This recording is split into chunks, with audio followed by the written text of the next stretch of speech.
Toastbusters. I love gadgets. I really love them. I admire.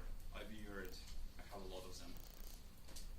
You know, every time I get in a big mall, in a big shop, the first thing I do, I go directly to the gadgets shop and I just look through all the stuff. And I want to talk to you a little bit about the gadgets today. I did it once before. It was actually a success, so I decided to repeat it.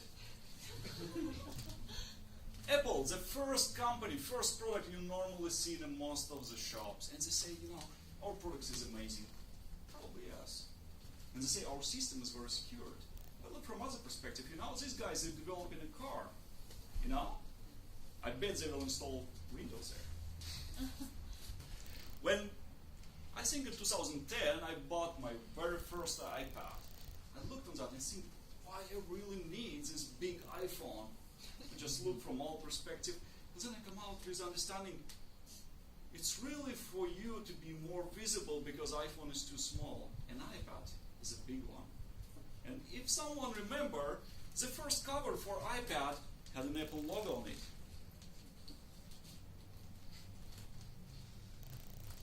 If we compare iPhones, iPads, they have approximately the same type of applications.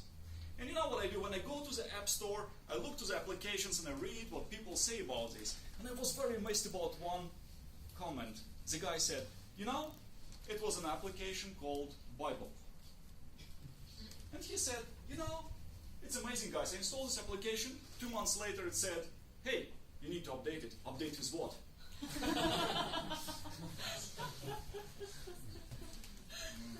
Interesting thing, you probably noticed when you go to the Samsung, you go to the Apple shop. Did you notice very interesting difference? In most of the cases, you can see Guardian in the Apple shop, and you normally don't see Guardian in the Samsung shop. You know why? Because the guardians of the galaxy, they're always busy with something else. I used to work in a big open office. And it was approximately 50 of us sitting there. And you know what? I had a person sitting like 2 meters away from me. And she just said, hey, good morning, how are you doing? Through the email. I said, okay, I'm fine, that's all right. And then she had her phone ringing. She picked up the phone and she spent 30 minutes talking with her mother, explaining how to get to the shop. So my question was to her, why you spend time emailing me asking how are you doing, and spend 30 minutes explaining how to get to shop if you could send her a picture, direction, and a map. And it's very strange. You know, but what is mostly impressed me was one day when me, my wife, and my son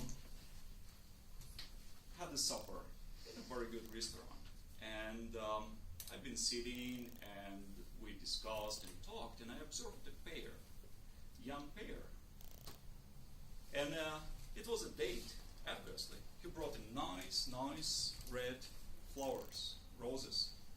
And he gave her roses, and she was very beautiful. And then, within the next 30 or 40 minutes, man was sitting and staring into the screen of his phone. And you know, during all this time, me and my wife had a very long discussion. What can he see there which is more interesting than his dating? And it's absolutely amazing about how technology can give us good and bad things. One more thing, when we buy Apple, what we normally feel, we probably overpay a little bit, huh? So, if we go to the Starbucks, we probably feel a bit the same, yeah? So where we can see most of the Apple computers? Exactly. So what you should feel if you have an Apple and you sit in Starbucks, probably overpay twice. Technology is a great tool. We should use it. We have to use it. It's great. It's absolutely fantastic. And I encourage you to use it more, but be smart. And if you are with your friends, use your loved one, forget about this. Get Nokia 1100 and enjoy it.